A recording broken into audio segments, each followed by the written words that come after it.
on our channel, YouTube and Facebook. महर्षि विद्या मंदिर शहडोल महर्षि क्षेत्रीय सांस्कृतिक प्रतियोगिता महोत्सव के द्वितीय दिवस में है स्वागत करते हैं। I, Gayatri Sharma, once again I welcome you all.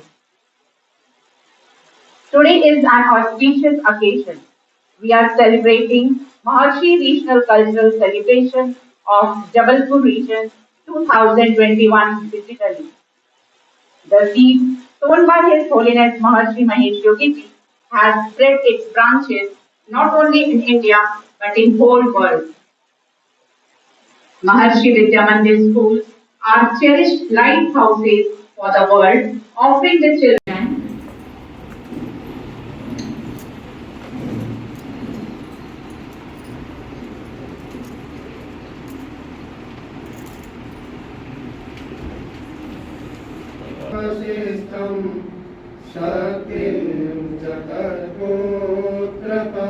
the lamp of knowledge to seek the divine blessings of God.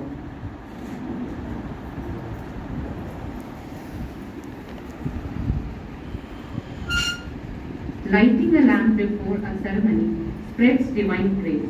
The lamp also shows everyone how to rise upward and dispel darkness, and after all, fire is one of the 5 elements that form our body. It signifies purity, goodness, good luck, power, prosperity, and happiness.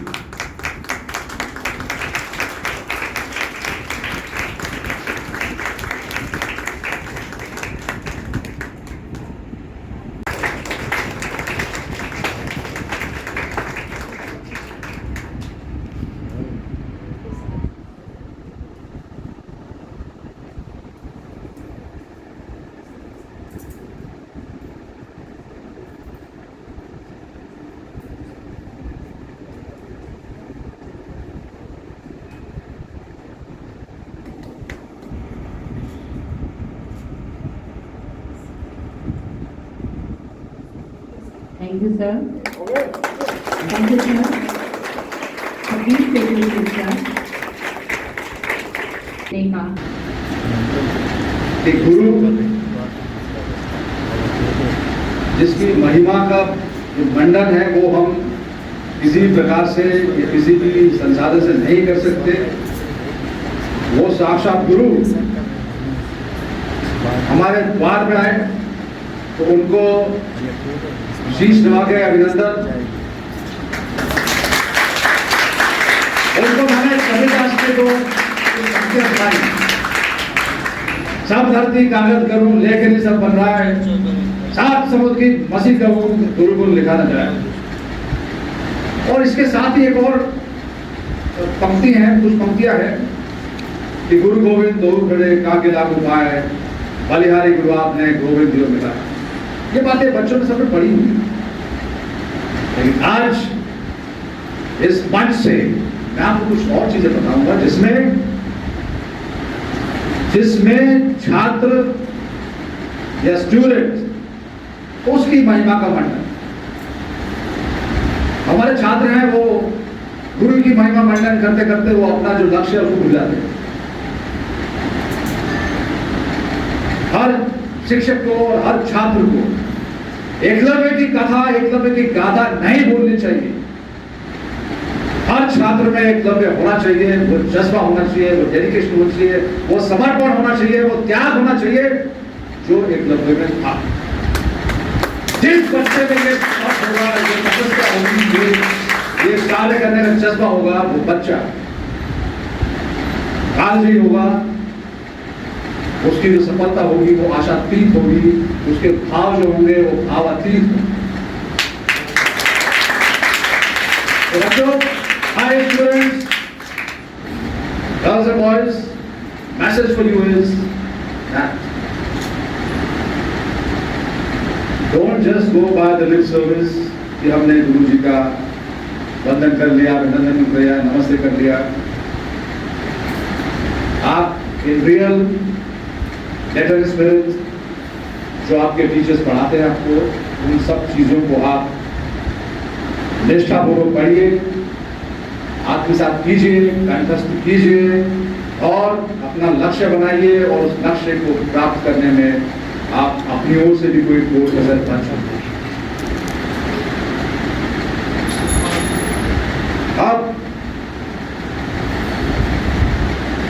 मैं भी एक छात्र जीवन में हमेशा यही सोचता रहा कि जो डेडिकेशन स्टूडेंट्स में होनी चाहिए, जो समर्पण भाव स्टूडेंट में होना चाहिए, जो तप का भाव स्टूडेंट में होना चाहिए, यदि वो है तो उस छात्र छात्रा को अपने लक्ष्य की प्राप्ति करने में कोई नहीं रोक सकता। चाहे कॉम्पिटिशन कितना ही विकट, कितना ही विकराल, कितना ही बड़ा क्यों ना हो, आप अपने लक्ष्य को प्राप्त करने में निश्चित रूप से सफल होंगे। और यहाँ पर जो सबसे बड़ी चीज आपको ध्यान में रखनी है वो है एक राष्ट्रभक्ति और देशभक्ति का भाव। अल्टीमेटली आप ये जो पढ़ाई कर रहे हैं, आप जो उन्नत अपने आप को करना चाहते हैं, या आपने जो यहाँ जो बच्चों को देखा, आपने इतना बेहतरीन किस्म में कला का प्रदर्शन किया, आपकी आप इसलिए क्यों कर रहे हैं? ये आप इसलिए कर रहे हैं क्योंकि आप राष्ट्र निर्माण का एक अभिन्न अंग हैं। आप जो भी सिद्धि प्राप्त करेंगे, आप जो भी कौशल प्राप्त करेंगे, उससे आप अल्टीमेटली राष्ट्र का निर्माण करने में अपनी अपनी आहुति, अपना अपना योगदान, अपना अपना सहयोग देंगे। इसलिए आप ये सब काम करते हैं, तो ऐसा आप करते रहिए।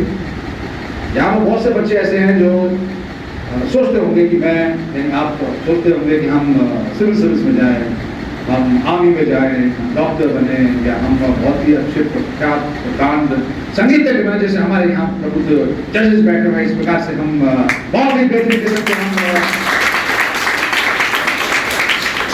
म्यूजिक के शास्त्री बने, यानी आप कुछ भी बनिए, लेकिन अल्टीमेटली आपको जो मेन ध्येय है वो अपने राष्ट्र का रखना चाहिए। और यहाँ पर जो महर्षि रविन्द्रनाथ टैगोर की जो एक बहुत ही बेहतरीन पोएम्स में से है, वो पोएम मैं आपको यहाँ पर वाचन करके सुनाऊंगा। I think you all love it.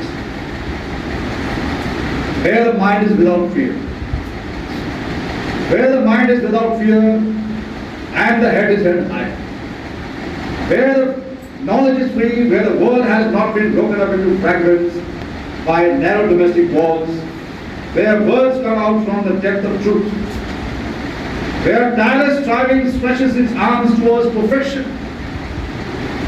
where the clear stream of reason has not lost its way into the dreary desert sand of dead habit, where the mind is led forward, into ever widening thought and action, into the heaven. Now listen to me, dear children, into that heaven of freedom, my Father, let my country awake, let my country awake.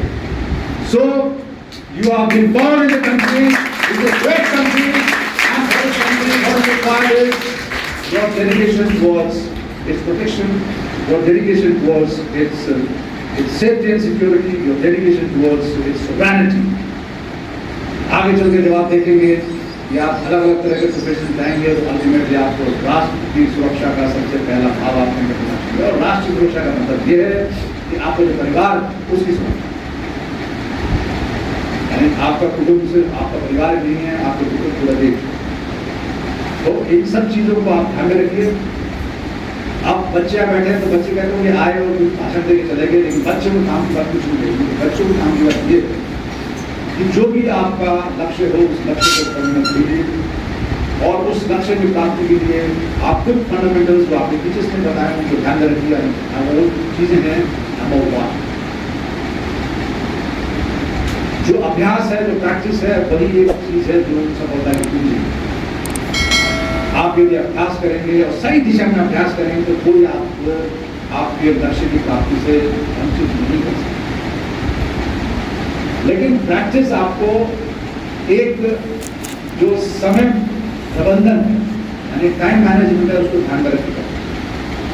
और मैंने देखा कि यहाँ भी कुछ बच्चे होंगे जो स्कूल से घर जाते सबसे पहले मोबाइल कर रहे हैं। तो जो मोबाइल एडिक्शन है, दैट इज दी की to failure.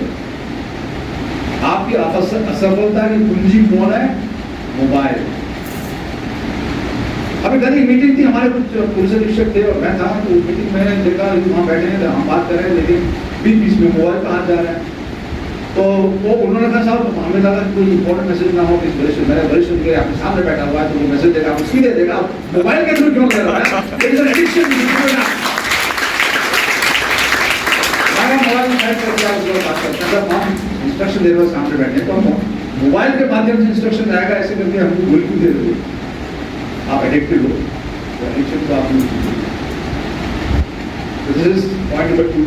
Point number 3 is whenever you read, always focus on that reading. जैसे आपके मेडिटेशन, तो इस मेडिटेशन में आपको क्या मिला?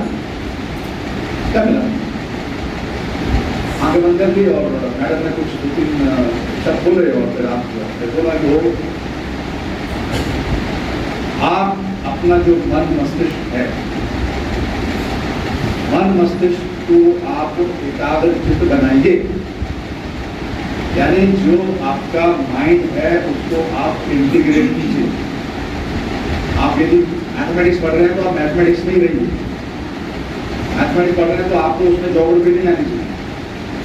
यदि आपने ये सब चीज़ें की, यानी आपका जो पढ़ाई में एकाग्रचित होने की यदि आपको आदत डल गई, तो वजह नहीं कि आपको कोई किसी भी विधा में पछाड़ सके।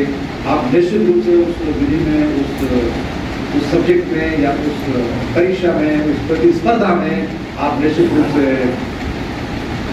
अग्रणी रहेंगे, सफल। अगली बात इसमें यह है कि कभी भी अपने आप को हतोत्साहित मत महसूस। आपके अंदर बहुत कुछ है। आप एक बीज की तरह हैं जो यदि जमीन में अंकुरित हो तो एक वट वृक्ष, एक पेड़ के रूप में आगे चल के विकसित हो सकता है। आपके अंदर बहुत कुछ है। तो आप अपने पोटेंशियल को पहचानिए और अपना ध्यान केंद्रित कीजिए अपने लक्ष्य की ओर। लेकिन लक्ष्य ऐसा होना चाहिए जो जायज हो। जायज का मतलब ऐसा लक्ष्य जो राष्ट्र के निर्माण में वाकई में एक अकल्पनीय प्रगति ला सके, आशातीत प्रोग्रेस ला सके, भावातीत प्रोग्रेस ला सके। ऐसी आपके अंदर क्षमता का विकास तभी होगा जब आप अपने आप को मौलिक रूप से एकाग्रचित करें। अब यहाँ पर एक 2 पंक्तियां मैं और सुनाऊंगा जो हमारे भूतपूर्व प्रधानमंत्री भारत रत्न श्रीमान अटल बिहारी वाजपेयी जी की कविता है, मौत से ठन गई। इस कविता की कविता लंबी है, लेकिन 2 पंक्तियां मुझे मेरे हृदय को बहुत दिया, मुझे बहुत ही प्रेरणा देती, प्रेरणास्पद है। वो है, अच्छा पार्टी ध्यान से सुनेंगे। हर चुनौती से 2 हाथ मैंने किए, हर चुनौती से 2 हाथ मैंने किए, आंधियों में जलाए हैं बुझते भी, आंधियों में जलाए हैं बुझते भी।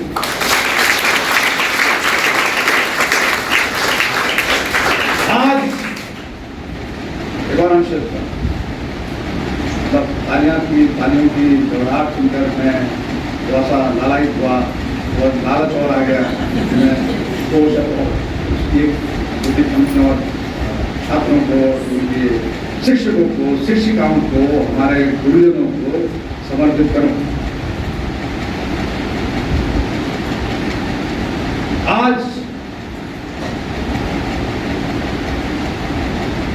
झकझोरता तेज तूफान, आज झकझोरता तेज तूफान है, नाव भंवरों की बाहों में मेहमान है, पार करने का कायम मगर हौसला, एक तेवर तूफान का, तेवरी तन गई, मौत से ठन गई, मौत से ठन गई। आपकी उनकी तरह से ठन जानी चाहिए कि मैं मोबाइल को हाथ नहीं लगाऊंगा या लगाऊंगी, मैं समाज का कहना मानूंगी, मैं अपने जीवन का कहना मानूंगी, मैं अपने लक्ष्य को भेजने के लिए एकलव्य की कहानी के रूप में एक अपने आप को प्रस्तुत करूंगी जो समर्पण एकलव्य में था। उस समर्पण को लेकर मैं यदि कुछ अंश भी उसके मैं चरितार्थ कर सकूँ तो मैं राष्ट्र निर्माण में एक मील के पत्थर के रूप में उभरूंगी या उभरूंगा।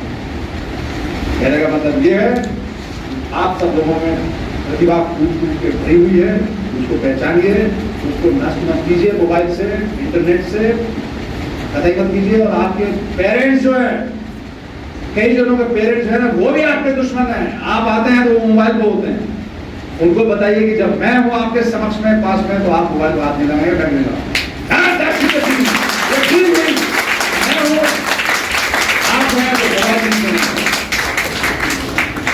यदि ये हुआ, मैं देख रहा था यहाँ बैठे थे तो हमारी प्रिंसिपल मैडम भी बार बार हाथ मोबाइल पे जा रहा था, पता नहीं ऐसा क्या बात। तो साथियों, मोबाइल वाकई में मुझे बहुत से लोगों ने बताया है, मैंने खुद भी महसूस किया है कि मोबाइल उपयोगी है, लेकिन ये कई धारी तलवार है, दो धारी कई धारी तलवार है। ये not just a double edge sword, it has many edges, it can use in life.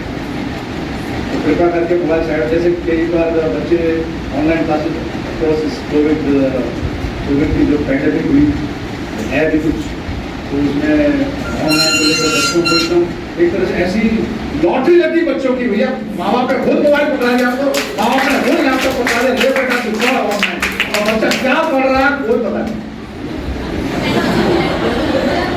कोई पता नहीं। इसलिए प्यारे बच्चों, बच्चियों,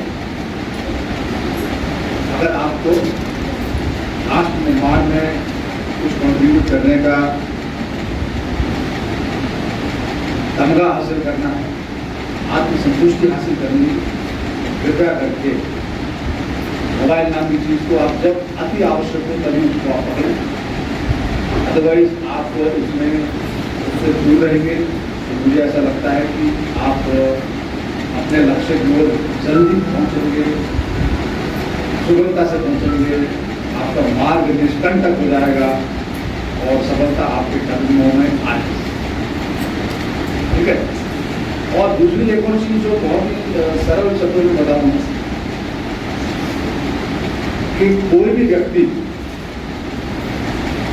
व्यक्ति साधारण नहीं, हर व्यक्ति में असाधारण क्षमता, असाधारण बदौलत, असाधारण टैलेंट खड़ा होता है, लेकिन आप पहचानो तो सही अपना। और ये ठेका सिर्फ टीचर्स ने थोड़ी दिया हुआ है, उनके पेरेंट्स ने लिया हुआ है, और भी यार दोस्त हैं, उन्होंने सबको समझना चाहिए यार आपने ये फन बहुत अच्छा है। जैसे इसमें बच्चे बहुत अच्छे अच्छे इंस्ट्रूमेंट बजा रहे थे, कुछ बांसुरी के थे, कुछ तबला था, कुछ ये था। तो ये जो है कला, तो बच्चा यदि इसमें उत्कृष्ट है तो बच्चे को जो है ना इस उत्कृष्टता की ओर भी हमें प्रोत्साहित करना चाहिए। तो बच्चा बहुत ही अद्वितीय किस्म का उसके अंदर में यदि म्यूजिक के प्रति रुझान है, म्यूजिक के प्रति समर्पण है, आपको नहीं तो IAS तक, IPS तक, तो डॉक्टर पर तू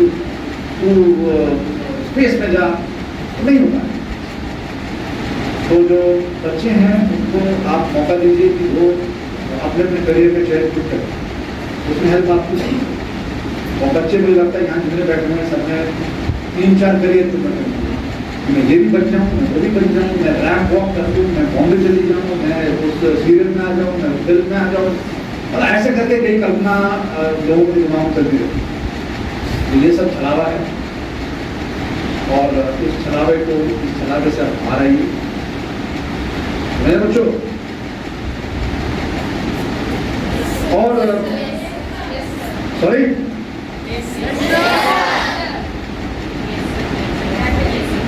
I will yes sir. Yes sir, you can leave. No sir, yes sir. Yeah. What is? They will obey you. Who said this first? Who is the girl? Who said? And please come here. जिस बच्चे ने ये नेतृत्व दिखाया बोलने का, वो कृपया करके पंच का है। Who said it? Who said it? Yeah, please come. आओ बेटा, एक इधर आ जाओ, एक इधर आ जाओ। जय गुरु। चलो, अब ये बताओ, what did you say? You have a mobile? You have a mobile? जो पेरेंट्स have mobile? तो उनको बोलना कि जब हम बैठे हो खाना खा रहे हो पढ़ रहे हो तो मोबाइल पे हाथ मत लगाए, हाथ लगाया तो फिर हम भी लगाएंगे। क्या बनना चाहते हो? IAS। ये आर्मी में जाना चाहते हैं, IAS बनना चाहते हैं, any of the ladies, girls?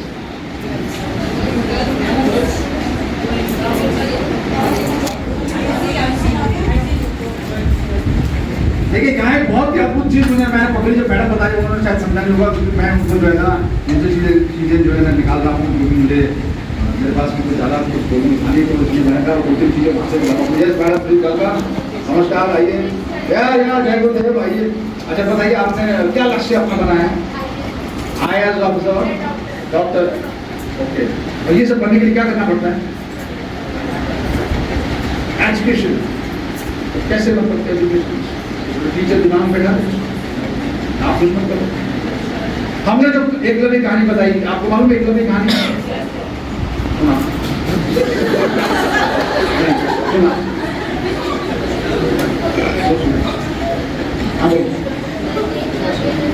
Eklavya जो था, ओके,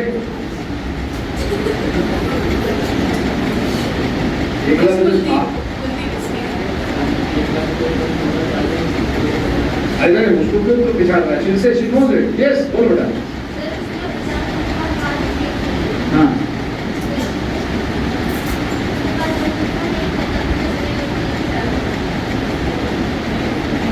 वेरी गुड, आप बताओ।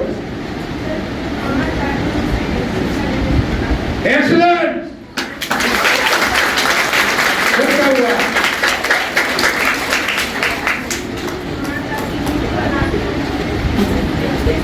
Excellent, number 2.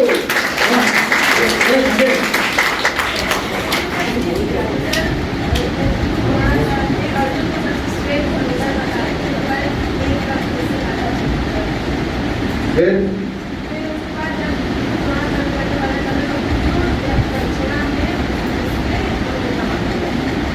क्यों? ओके, फिर मतलब उसने जो अंगूठा दिया, कुछ सोचा उसने अंगूठा देने से पहले? तो इसको क्या कहोगे आप? समर्पण। और चीज, यानी जो उसने ज्ञान प्राप्त किया वो गुरु की प्रतिमा को रखकर, गुरु के भाव को रखकर उसने तपस्या की, मेहनत की, और फिर उसने बिना किसी स्वार्थ के सब दान कर दिया। तो गुरु जी को फिर इसमें पश्चाताप हुआ?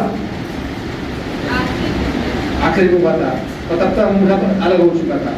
लेकिन फिर भी आपका कहना है कि उन्होंने एकलव्य फिर भी तीर चलाता था और फिर भी सबसे जरूर था। बहुत सारे बच्चे के विजडम के लिए, बच्चे के जानकारी के लिए बहुत बहुत शुक्रिया बच्चों का, बहुत थैंक यू डॉक्टर। बहुत अच्छा बच्ची ने बताया हमको, ये जो एकलव्य की जो अमर गाथा है, वीर गाथा है, वाकई आप इसको सब जाके घर में पढ़ना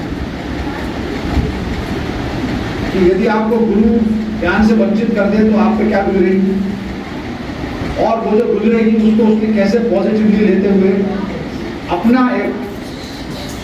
एक कॉन्सेप्ट बनाया, अपनी एक मोडस ऑपरेंडी बनाई, अपना एक रोड मैप बनाया, अपनी एक रणनीति बनाई कि मुझे सीखना, और सीखने के लिए जो लक्ष्य उन्होंने रखा वो रखा कि मैं विश्व का सबसे बड़ा धनुर्धर बनूंगा, परंतु गुरु का आशीर्वाद, गुरु की प्रतिभा, गुरु का विजुअल, गुरु का सानिध्य ये मेरे साथ हमेशा रहे। तो इसको देखते हुए मैं तो हमेशा से अपने आप को प्रेरणास्पद करने में सफल होता हूँ। ऐसे भी लोग होते हैं जो निस्वार्थ भाव से गुरु के लिए, उनकी सिखाई के लिए हर तरह से समझने के जो भी आप आदेश हो। लेकिन जो चीज मैं बताना चाहता हूँ ये है कि आपको जो एकाग्रचित होकर विद्या सीखनी है, उस विद्या सीखने के लिए आपको एकलव्य जैसी एकाग्रचित होने की आवश्यकता है। तो हो गए नहीं हो गए? होंगे ना? एक ही होगा, Yes, sir. अरे गुरु ने कर दिया। एनीवे, यहाँ टीचर्स बैठ रहे हैं, तो अभी मैडम ने जो बात कही वो उसको मैं कवर कर हुए वहाँ से कुछ मंत्र लेते हुए मैंने पूछा कि यहाँ इतने बच्चे बोले कि 40% गर्ल्स, 60% बॉयज। अब आप दूसरी तस्वीर देखिए, 70% are lady teachers and 30% are gentlemen. What does it mean? It means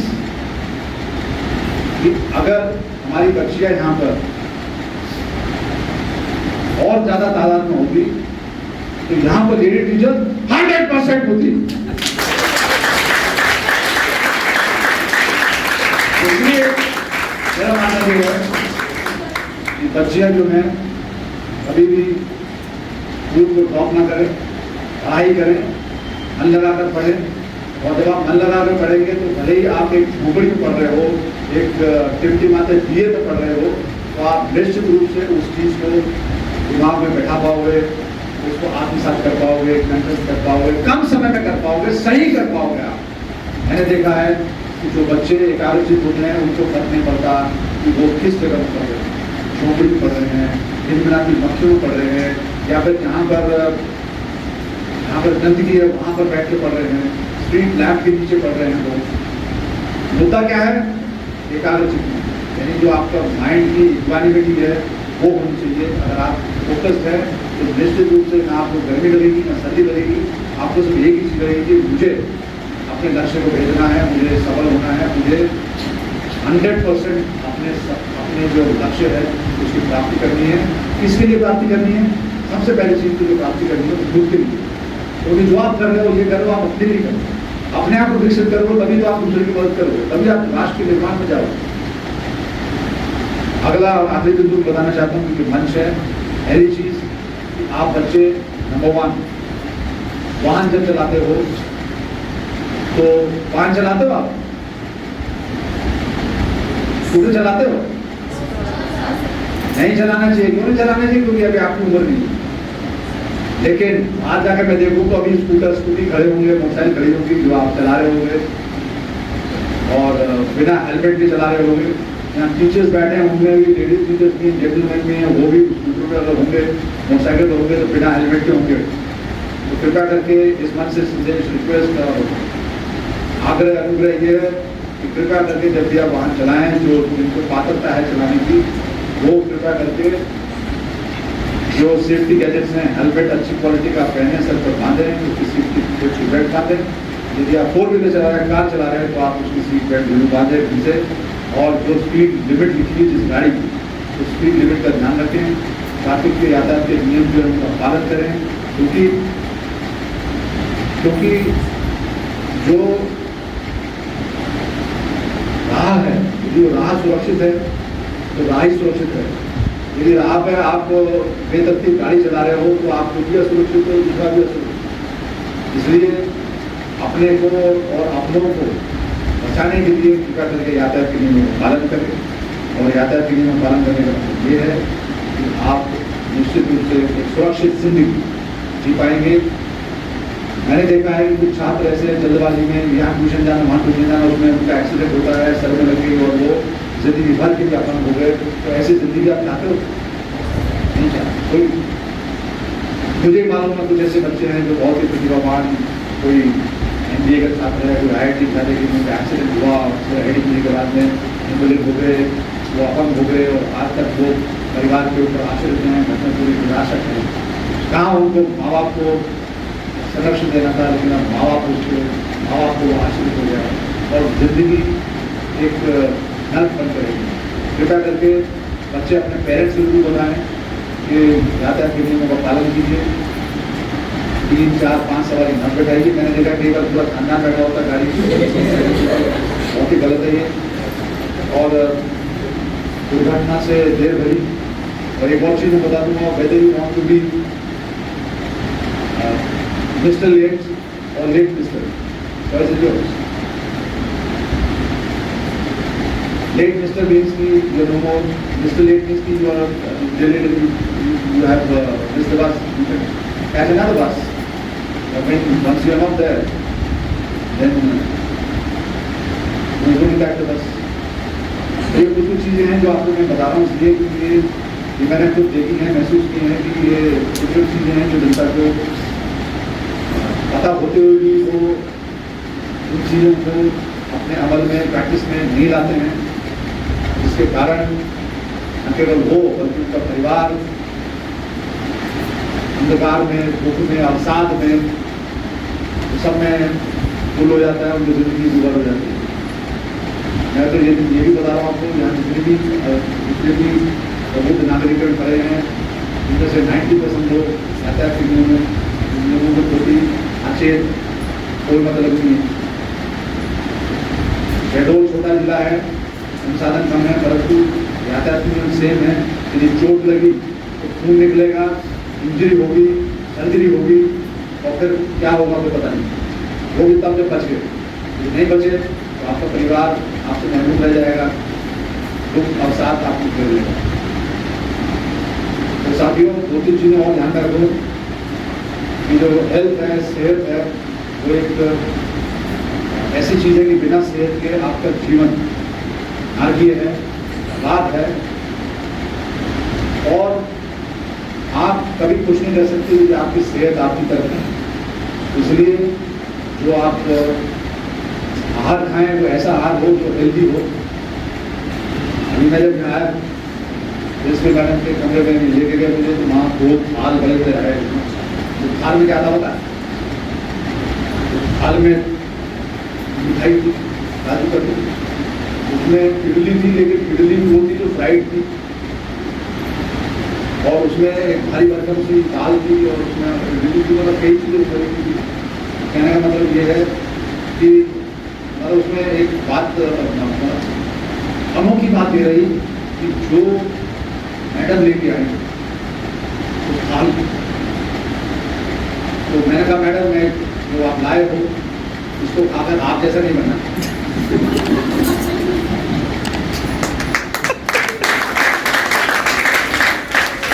थोड़ी देर के लिए मैंने बोला आप बार ये होगा, पता नहीं क्या बोल दिया, बहुत बुरा लगा, लेकिन ये सच है, सच है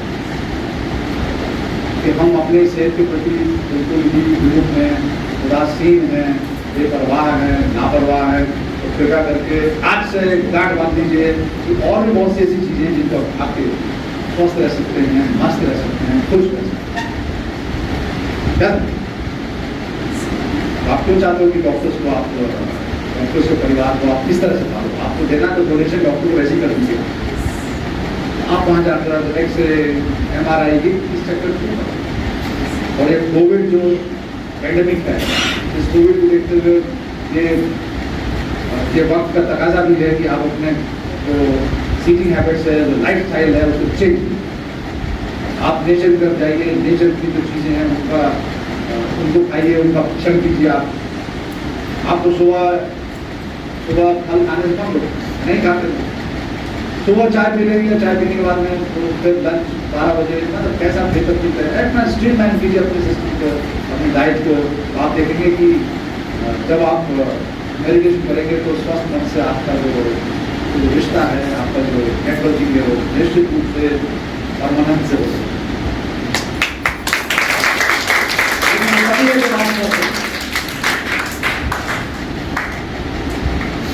एक और चीज़ जो यहाँ पर बच्चों में बहुत जरूरी है, बच्चों में कहानी।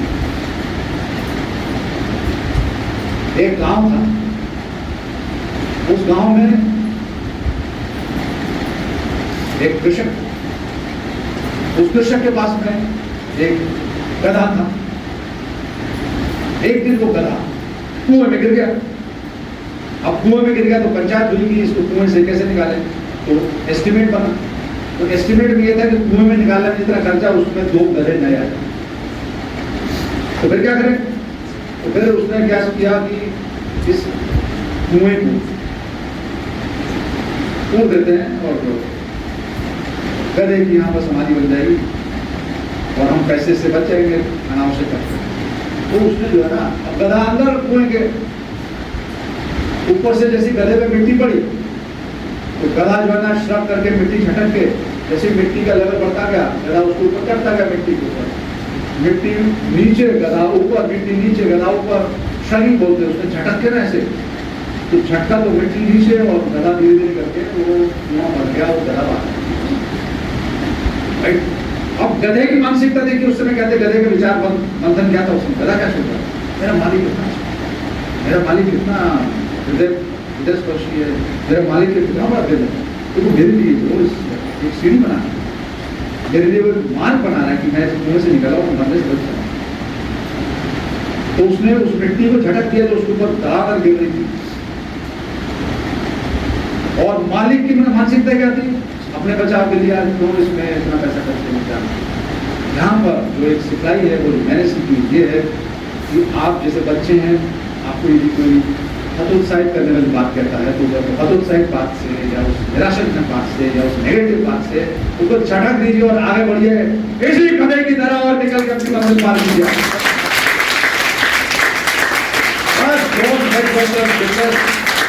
By anybody's negative mind or by anybody's negative advice, आप किसी प्रकार से अपने आप को डिमोटिवेटेड न महसूस करें।